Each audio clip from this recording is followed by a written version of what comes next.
mobs overflow Tehran. Army officers shout that Mossadegh has surrendered and his regime as virtual dictator of Iran is ended. Pictures of the Shah are paraded through the streets as sentiment reverses. The Shah is welcomed home. So back here in the United States, in Washington, people looked around and said, wow, that was easy and cheap. So this established a whole new way of manipulating countries, of creating empire. The only problem with Roosevelt was that he was a card-carrying CIA agent, and had he been caught, the ramifications could have been pretty serious. So very quickly at that point, the decision was made to use private consultants to channel the money through the World Bank or the IMF or one of the other such agencies, to bring in people like me who worked for private companies, so that if we got caught, there would be no governmental ramifications.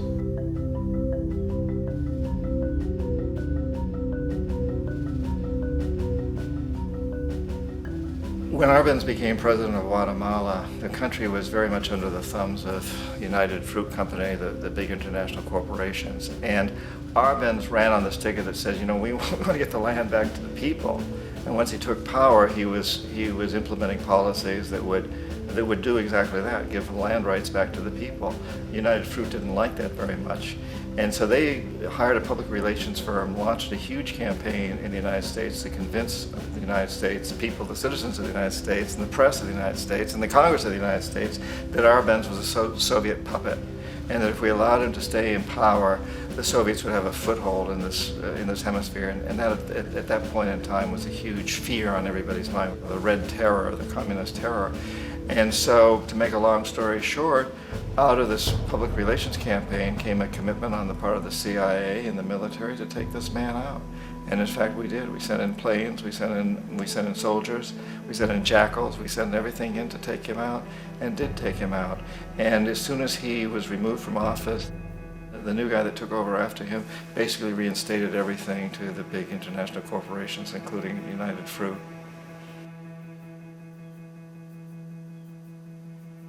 Ecuador for many, many years had been ruled by pro-US dictators, often relatively brutal. Then it was decided that they were going to have a truly democratic election. Jaime Roldos ran for office, and his main goal, he said, as president would be to make sure that Ecuador's resources were used to help the people.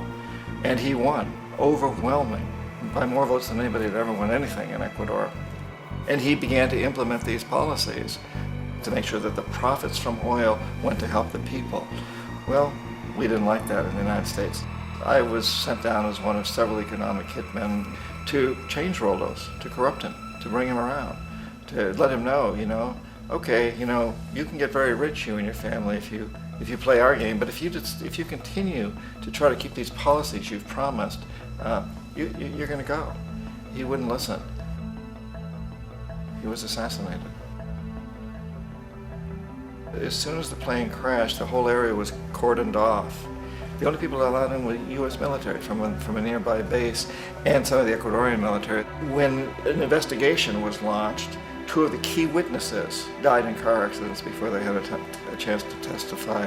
A lot of very, very strange things that went on around the assassination of Jaime Roldos. I, like most people who've really looked at this case, have absolutely no doubt that it was an assassination. And of course, in my position as an economic hitman, I was always expecting something to happen to Jaime, whether it be a coup or assassination, I wasn't sure, but that he would be taken down because he was not being corrupted. He would not allow himself to be corrupted the way we wanted to corrupt him. Omar Torrijos, president of Panama, was one of my favorite people. I really, really liked him. He was very charismatic. He was a guy who really wanted to help his country.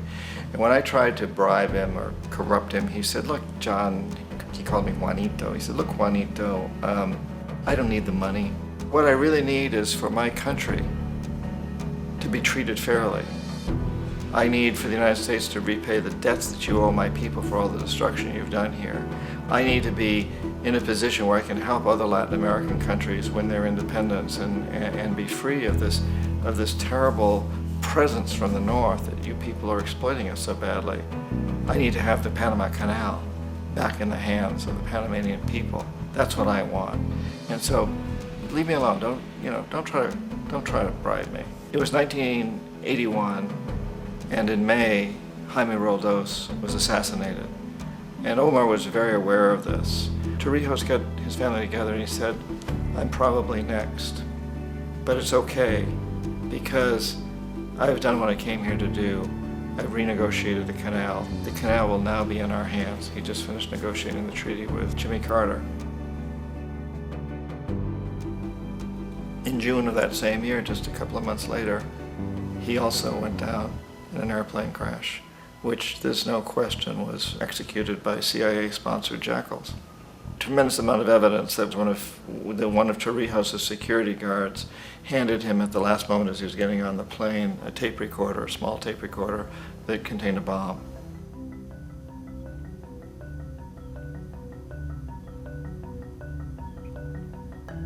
It is interesting to me how this system has continued pretty much the same way for years and years and years, except the economic hitmen have got better and better and better.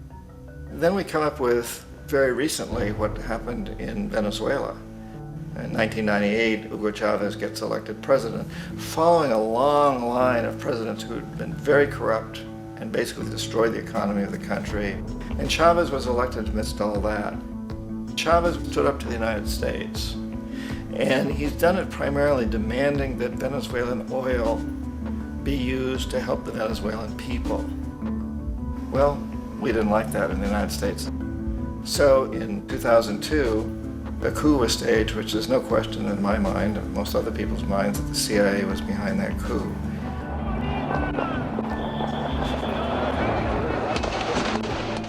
The way that that coup was fomented was very reflective of what Kermit Roosevelt had done in Iran, of paying people to go out into the streets, to riot, to protest, to say this Chavez is very unpopular. You know, if you can get a few thousand people to do that, television can make it look like it's the whole country, and things start to mushroom.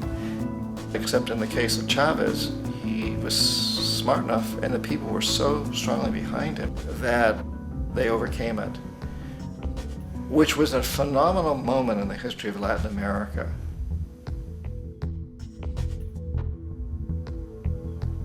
Iraq actually is a perfect example of the way the whole system works. So we economic hitmen are the first line of defense. We go in and we try to corrupt governments and get them to accept these huge loans, which we then use as leverage to basically own them.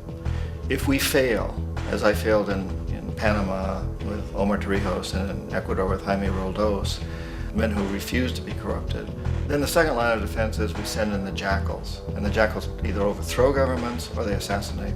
And once that happens and a new government comes in, and boy, it's going to toe the line because the new president knows what will happen if he doesn't. In the case of Iraq, both of those things failed. Economic hitmen were not able to get through to Saddam Hussein. We tried very hard. We tried to get him to accept a deal very similar to what the House of Saud had accepted in Saudi Arabia, but he wouldn't accept it. And so the jackals went in to take him out. They couldn't do it. His security was very good. After all, he had one time worked for the CIA. He'd been hired to assassinate a former president of Iraq and failed, but he knew the system. So in '91, we send in the troops and we take out the Iraqi military. So we assume at that point that Saddam Hussein is going to come around. We could have taken him out, of course, at that time, but we didn't want to. He's the kind of strong man we like. He controls his people. We thought he could control the Kurds and keep the Iranians in their border and keep pumping oil for us. And then once we took out his military, now he's going to come around. So the economic hitmen go back in the 90s without success. If they'd had success, he'd still be running the country. We'd be selling him all the fighter jets he wants and everything else he wants.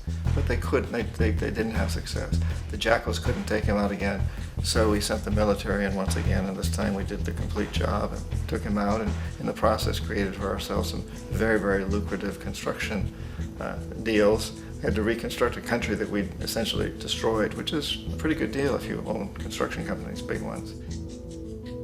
So, Iraq shows the three stages. The economic hitmen failed there, the jackals failed there, and as a final measure, the military goes in. And in that way, we've really created an empire, but we've done it very, very subtly. It's clandestine. All the empires of the past were built on the military. And everybody knew they were building them. So that the British knew they were building them, the French, the Germans, the Romans, the Greeks. And they were proud of it. And they always had some excuse like spreading civilization, spreading some religion, something like that. But they knew they were doing it. We don't. The majority of the people in the United States have no idea that we're living off the benefits of a clandestine empire, that today there's more slavery in the world than ever before. And then you have to ask yourself, well, if it's an empire, then who's the emperor?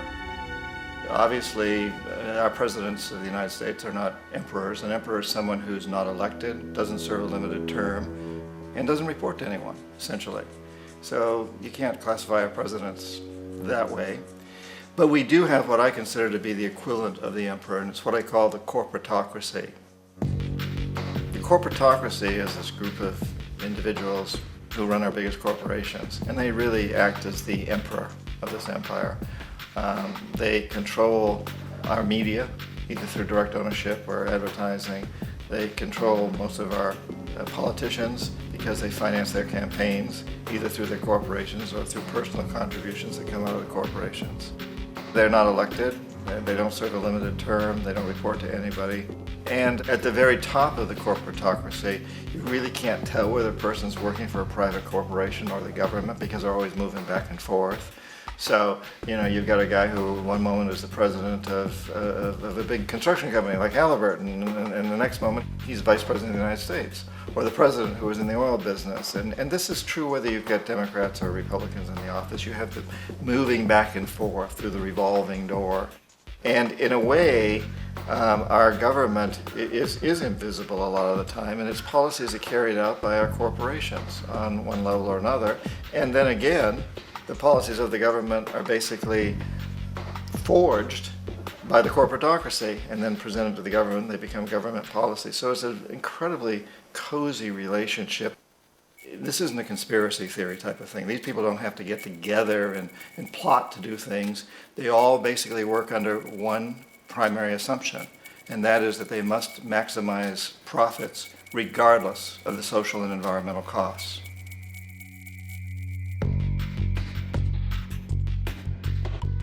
This process of manipulation by the corporatocracy through the use of debt, bribery, and political overthrow is called globalization.